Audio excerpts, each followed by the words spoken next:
हरे कृष्णा, राधे राधे। श्री हरि विष्णु और माता लक्ष्मी की कृपा आप सभी पे सदैव बनी रहे। आज से प्रतिदिन आप हमारे इस चैनल पे माघ मास महात्म्य की कथाएं और शाम को श्री रामचरितमानस के 10 दोहे का पाठ सुनेंगे। अगर आप प्रतिदिन हमारे इस चैनल पे इन कथाओं को सुनना चाहते हैं तो चैनल को अभी सब्सक्राइब कर लीजिएगा और वीडियो को लाइक करिएगा। चलिए आज का पाठ शुरू करते हैं।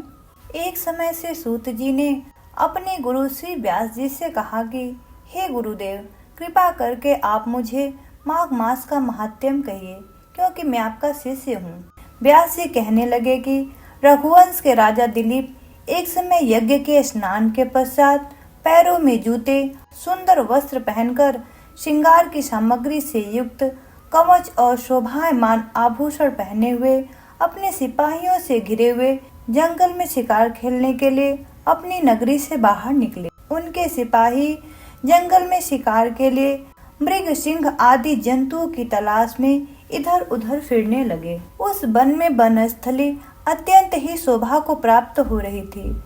कहीं गैंडों का समूह हाथियों के समान फिर रहा था, कहीं वृक्षों के कोठरों में बैठे हुए उल्लू अपना भयानक शब्द कर रहे थे, कहीं सिंगों के पद चिन्हों के साथ घायल मृगों के रक्त से धूली लाल हो रही थी, कहीं दूध से भरी थनों वाली सुंदर भैंसें फिर रही थी, कहीं पर सुगंधित पुष्प, हरी भरी लताएं वन की शोभा को बढ़ा रही थी।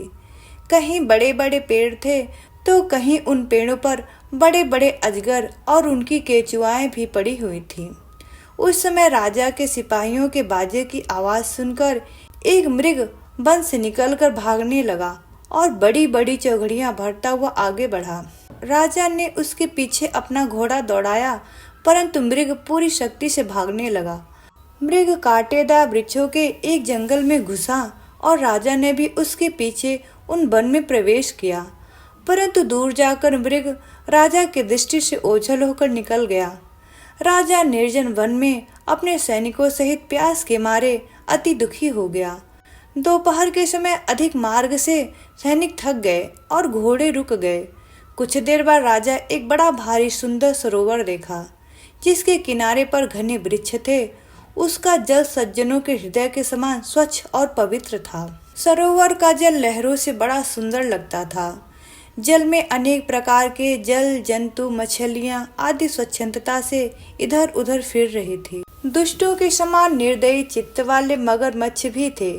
किसी किसी जगह पे लोभी के समान सिमाल सी पड़ी हुई थी। जैसे विपत्ति में पड़े हुए लोगों के दुखों को हरने वाले दानी पुरुष के समान यह सरोवर अपने जल से सबको सुखी करता था।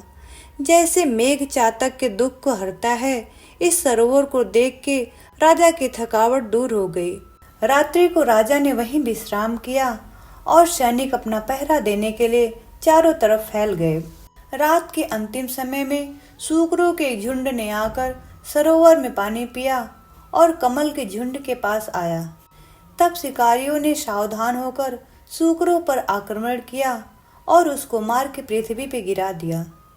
उस समय सब शिकारी कोलाहल करते हुए बड़े ही प्रसन्नता के साथ राजा के पास गए और राजा प्रभात हुआ देखकर उनके साथ ही अपनी नगरी को चल पड़ा। रास्ते में राजा ने कुछ तपस्वियों को देखा, जिनका शरीर तपस्या और नियमों के कारण बिल्कुल सूख गया था, जो मृगछाला और वल्कल मतलब कि वृक्ष की छाल पहने हुए थे। राजा ने ऐसे घोर तपस्वी को बड़े आश्चर्य से देखा, फिर उनको प्रणाम किया और हाथ जोड़ के खड़ा हो गया।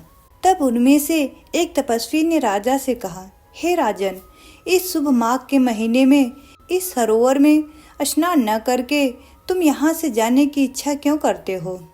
तब राजा कहने लगा कि हे महात्मन, मैं तो माघ मास में स्नान के फल को कुछ भी नहीं जानता। कृपा करके आप विस्तार पूर्वक मुझको बताइए। माघ मास महात्म्य अध्याय 1 समाप्तम। आगे की कथा हम कल सुनेंगे। कथा पसंद आई हो तो please like share and subscribe. Hare Krishna.